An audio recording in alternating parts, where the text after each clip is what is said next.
Hello everyone, good morning and welcome to yet another session of the NPTEL course Postmodernism in Literature. In today's lecture, we shall be continuing the discussions on hyperreality and the postmodern idea of representations. We began talking about how Baudrillard introduces the concept of simulacra and simulations to talk about the various changing notions, the shifting trends, the understanding of the notion of reality in the contemporary. So before we proceed with the discussions, it's also important to understand the different stages in the idea of progress of modernism, which is also related to our understanding of representations.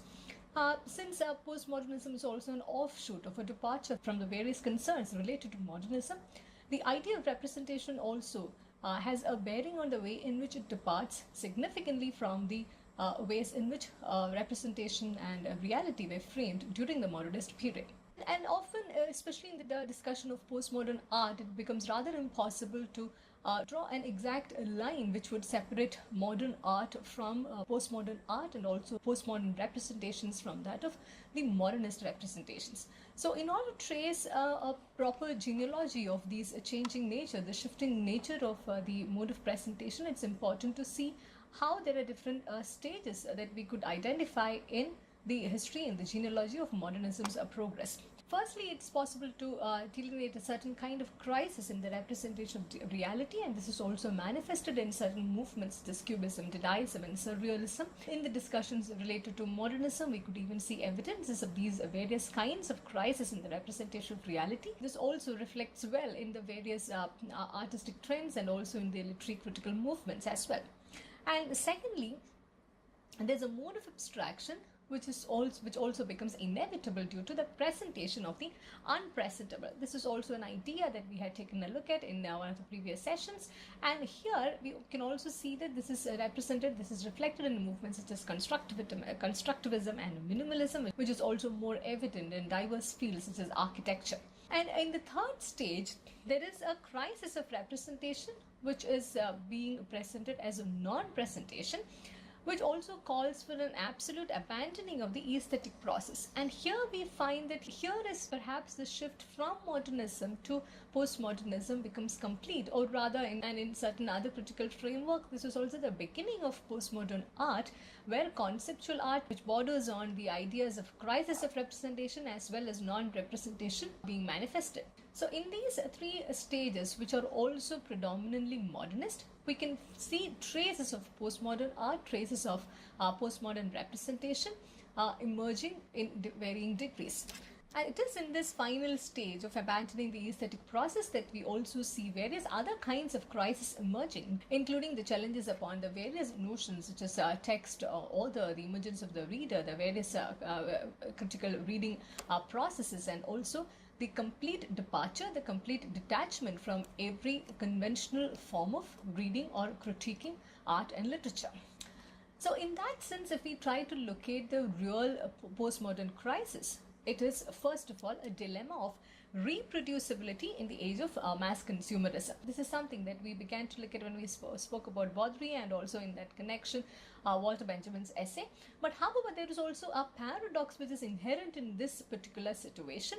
Unlike the prediction of Walter Benjamin that in the age of mass reproduction, the age of technical reproduction, there is a possibility of art losing, the original art losing its aura, the original art losing its value, we find that paradoxically in the contemporary it has become more desirable to own the original, which is also exorbitantly priced. For example, even though multiple copies of a Van Gogh painting is being available in cheap posters and cheap postcards, we also find that the original is priced exorbitantly high, and it also becomes a different kind of a commodity, the possession of which amounts to some amount of prestige as well.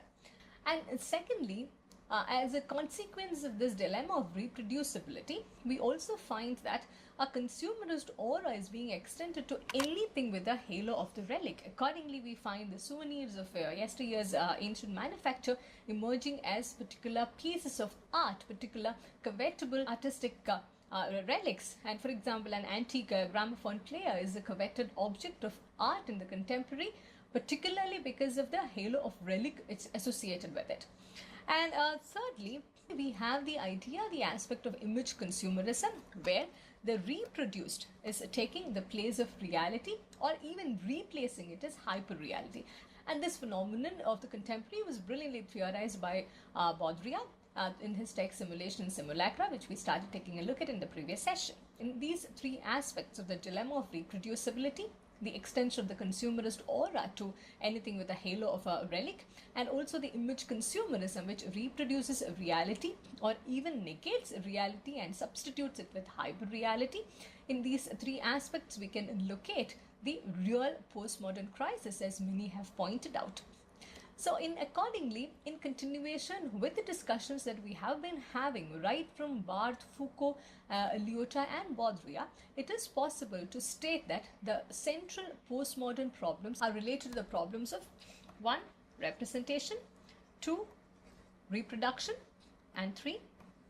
Legitimation. We have already engaged with particular aspects of how various theorists have dealt with these ideas of representation, reproduction and legitimation in the postmodern contemporary society of advanced technological methods. And what also emerges as very interesting is the fact that there is no single way of looking at the idea of representation. There is no single way of critiquing or engaging with reproduction or legitimation either. All of these theorists have spoken about the centrality of the postmodern problems from different paradigms and also engaging with these crises, these problems in varying degrees. Whether they all share the same worldview or whether they all try to place these problems, address these concerns within similar or different frameworks is a matter of secondary concern. What becomes more important to our understanding of the postmodern crisis, of the understanding of the postmodern condition, is that these three problems could be identified as the starting point of engaging with any of the issues related with postmodernism. And irrespective of genre, irrespective of disciplinary boundaries, we find that it is possible to engage with these central problems of representation, reproduction and legitimation, as we have been doing through various critical frameworks in the last few sessions. And there's also a way in which we find within the same text there is a possibility of identifying different dialogues. For example, in Lyotard's text, when we spoke about meta-narratives, we also spoke about the idea of legitimation put forward by Habermas. When we spoke about the idea of representation in Baudrillard's text, we also engaged with Walter Benjamin.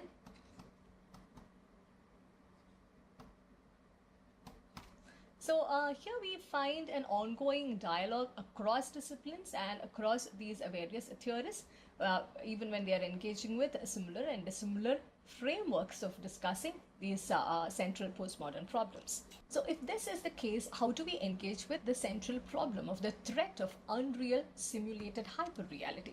I use the term threat rather advisedly because this is also the condition of hyperreality in the postmodern period has also been identified as a fatal condition, as a condition which poses a threat to the postmodern society by a number of critics.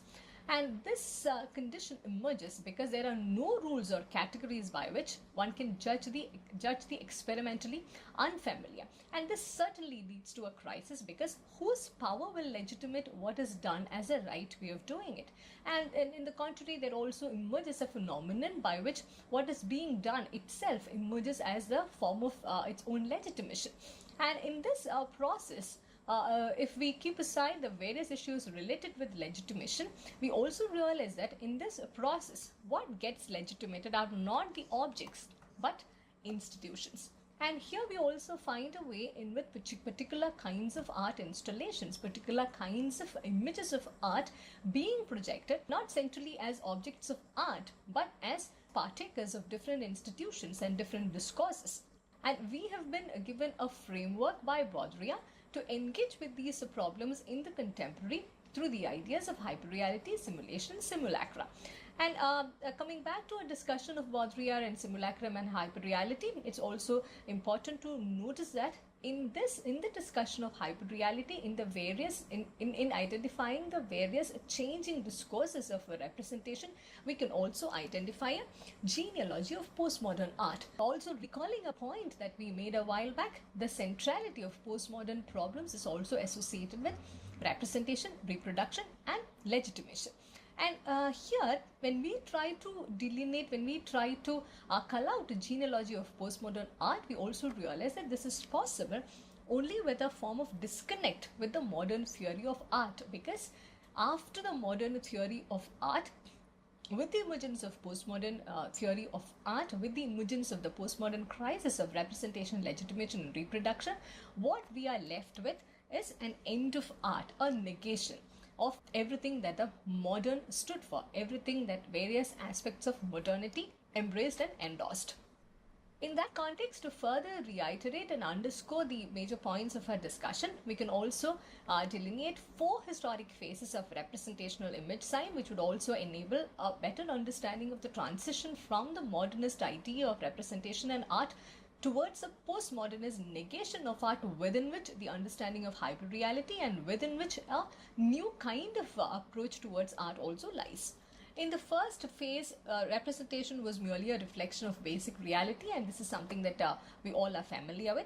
In the second phase, we also saw a certain problematization of representation, in which representation masked and perverted a basic reality. And we do find various forms in which this gets represented in different forms of art, including literature.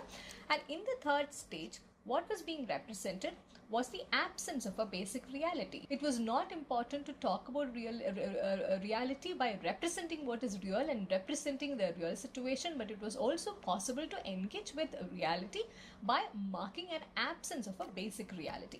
And in the final stage, which is also the contemporary stage, we find that representation bears no relation to any reality whatsoever, and and it becomes its own pure simulacrum. And here is where we situate the discussions related to hyperreality and the postmodern representations, rather the postmodern crisis of representations. So with the arrival of hyperreality, we find that distinction between the real and the image has collapsed. The border between art and reality has completely vanished, and both have collapsed into the universal simulacrum. So in that sense, reality also becomes a redundant concept, giving away to the various forms of discussions of hyperreality in different situations, in different postmodern situations, especially in advanced technological urban societies. It is very much possible to now take our discussion away from mere theoretical frameworks to certain postmodern representations, which have also become markers of contemporary media, markers of contemporary art forms, and markers of contemporary mass consumerism. The 1999 movie Matrix is a very supreme example of this. This movie was a very succinct engagement with the idea that there is no originality left, and what seems real is just a simulation. The movie Matrix was the representation of a dystopian world where anything is possible, and though this engaged with a non-linear narrative and various forms in which it challenged reality, hyperreality being just one of those elements, the movie was widely acclaimed critically, and it also enjoyed tremendous box office commercial success. It also led to the emergence of 2 sequels, The Matrix Reloaded and The Matrix Revolutions. This movie also made it possible to talk about the postmodern crisis of representations, and also gave us the language to engage with the various crises which are embedded in the absence of reality, or rather the substitution of reality by hyperreality. A number of hyperreal dystopian situations were introduced, and there were ways in which many critics engaged with the movie to find parallels with a number of postmodern situations in the contemporary. And though there is a certain West-centric model to this, to these various representations, it's also possible to relate with the various themes engaged by these crises from different parts of the world, because there is a way in which globalization and urbanization and vast technological developments have become a way of the world, regardless of the geographical location.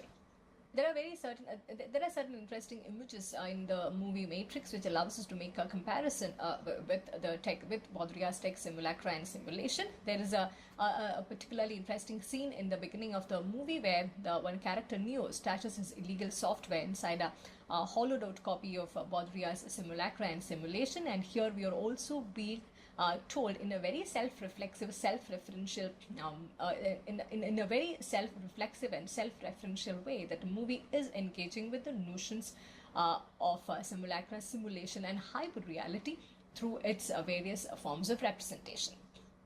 Also, another interesting element is a particular line delivered by the character in the movie Morpheus, "Welcome to the desert of the real," which is originally from Baudrillard's text Simulacra and Simulation. So in that sense, the various discussions about hyperreality, simulacra, and simulations, they seems to be merely theoretical jargons, but on the contrary, they have become in a very typically postmodern condition. They also have become certain ways in which one could really talk about the contemporary reality. In fact, there's also another an entire book titled "Welcome to the Desert of the Real," which is a tribute to Baudrillard's original work and written in the context of 9/11 attacks. And this is also a Marxist and Lacanian analysis of ideological and political responses to the terrorist attacks. So there are a number of ways in which, through art, through cinema, and through certain incomprehensible events of the contemporary, that hyperreality becomes perhaps the only theoretical tool, perhaps the only framework which is available for us to make sense of the contemporary, rather to engage with the contemporary, even though meaning-making process remains as a distant promise. A number of works and a number of theories have engaged with the idea of hyperreality. There are also a number of movies which used hyperreality as a prominent theme to talk about the various crises and conditions of the postmodern period. So here I also draw your attention to Umberto Eco's Travels in Hyperreality, which is a brilliant work of cultural criticism. And in this work, we find a combination of postmodern philosophy, travelogue, and also sardonic representations that focus on the cultural shortcomings of America. So in that sense, in this work, which is also a cultural narration, which is also a narrative of the cultural life of postmodern America, we find Eco emerging as a social critic and a tour guide. This work, in fact, takes us across an American landscape that is being recreated in the image of fake history, fake art, fake nature, and fake cities. He also gives prominent examples from different images that have been constructed. And Eco himself considered this as a pilgrimage. This work, Travels in Hyperreality, across different American cities, as a pilgrimage in search of hyperreality, in which he hoped to be able to engage with the world of the absolute fake, which he also terms as the authentic fake. The paradox inherent in this term is very interesting, and this also captures the essence of the postmodern crisis of hyperreality. Eco's Travels in Hyperreality was originally written in Italian, and the first translation, which came out in 1986, also had a title Faith in Fakes. But however, in the 1995 edition that he had brought about, it bore the current title Travels in Hyperreality. Eco's Travels in Hyperreality is basically about America's obsession with simulacra and counterfeit reality. This is also one of those rare instances in which we find theory becoming a rather parallel and very important to talk about certain kinds of reality that we find in the contemporary period. It's important to get a sense of how Eco takes us through his travels in hyperreality. It would also give us a sense of how hyperreality is manifested, how hyperreality is a reality that we can conceive, that we can experience in the postmodern period. Let me read out certain introductory passages from Eco's Travels in Hyperreality. There is then an America of furious hyperreality, which is not that of pop art, of Mickey Mouse, or of Hollywood movies. There is another, more secret America, or rather just as public but snubbed by the European visitor and also by the American intellectual, and it creates somehow a network of references and influences that finally is spread also to the products of high culture and the entertainment industry. It has to be discovered. And so we set out on a journey, holding on to the Ariana thread, an open sesame which will allow us to identify the object of the pilgrimage, no matter what form it may assume. We can identify it through typical slogans that pervade American advertising. The first, widely used by CocaCola, but also frequent as a hyperbolic formula in everyday speech, is the real thing. The second, found in print and heard on TV, is more, in the sense of extra. The announcer doesn't say, for example, the program will continue, but rather that there is more to come. In America, you don't say, give me another coffee. You ask for more coffee. You don't say that cigarette A is longer than cigarette B, but that there's more. But that there's more of it, more than you're used to having. more than you might want, leaving a surplus to throw away. That's prosperity. Here, eco also gives us a sense of how hyperreality gets manifested in the various aspects of using language as well. How there is a semiotic way of engaging with the notions of hyperreality as well. This is the reason for this journey into hyperreality. In search of instances where the American imagination demands the real thing, and to attain it, must fabricate the absolute fake, where the boundaries between game and illusion are blurred. The art museum is contaminated by the freak show, and falsehood is enjoyed in a situation of fullness, of horror vacui. And he also then takes us through various sites in which these forms of representations could be experienced, could be witnessed, and the first stop is the Museum of the City of New York. And in these discussions, in these travels through hyperreality, as Eco puts it, we are also being led to eventually a confusion of what is real and what is not, which is the real world that we are experiencing and which is the simulated world. And he also talks about his journeys through Disneyland and Disney World and Las Vegas. And he also identifies them as absolutely fake cities and tells us that these two sites are also reminders that technology can give us more reality than nature can. And going through these cities of imaginations, he also identifies these two sites, Disneyland and Las Vegas, as the two capitals of this new culture of illusions. And here we also identify this extremely fascinating fact that it is a contemporary crisis of representation. It is a contemporary need to simulate reality that actually gave rise to the various theoretical frameworks which engaged with hyperreality, simulacrum, and simulation. And here theory also ceases to be something which is completely removed from everyday life. But on the other hand, theory here becomes an offshoot of how life is lived on an everyday basis, how life is rather mediated by technology on a daily basis. And this is the significance of engaging with hyperreality and the various notions of representation in order to understand the postmodern period and in order to engage with the various crises that are dominating the postmodern age. And if we could think of yet another example, it would be the movie Truman Show, which was released in 1998. In this also we find that the movie is being reflective of the postmodern condition of hyperreality. It also engages with the aspects of counterfeit, production and simulation through a narrative in which the lead character of the movie is unable to distinguish between the reality of his life and the ways in which his own reality is being sold to a wider audience in the form of a reality show.